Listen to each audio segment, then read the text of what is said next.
Web3 is gonna be, um, it's gonna make, it's gonna give us the power of our privacy, and how you said that big major companies are abusing our data without our knowledge. Um, do you think that we'll have to pay for this kind of technology, like to keep ourselves safe from the outer world? Do you think that we'll have to pay for protecting our data? That's a good question. Thanks for asking. So from the research and sort of the experiments I've carried out, I don't. That's it's a yes and no. So yes, you might pay. No, you don't have to pay if you're willing to go all in. And so what do I mean by, let's go with the no first. And so with tech, and so specifically Web3, the infrastructure is built on is open source. And what is open source? It's free for everybody to look into the code, do your own due diligence, and really just improve on top of that with nobody's permission.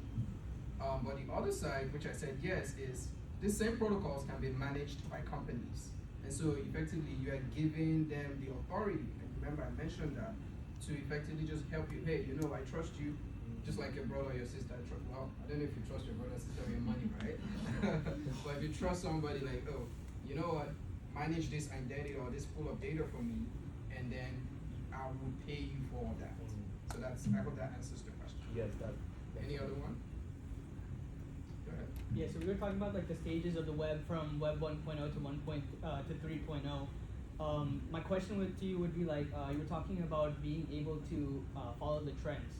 So do you think Web 3.0 is in its final stages and a Web 4.0 is going to evolve, or do you think there is that Web 3.0 is still very strong and it doesn't really require evolution at this current in the immediate future?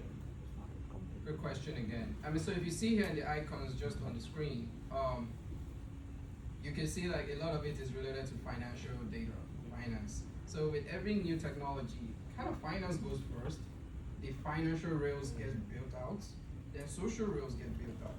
But interestingly, with Web3, gaming is also like a first entrance into play.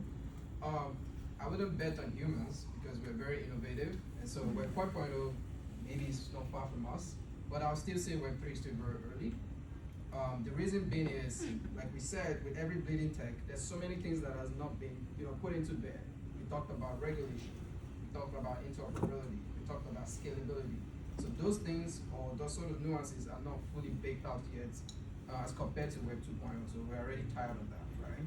And so it's still early, and if I predict, probably take another 20 years for us to keep immersing ourselves in Web 3. Does that help? Yeah. Any other questions?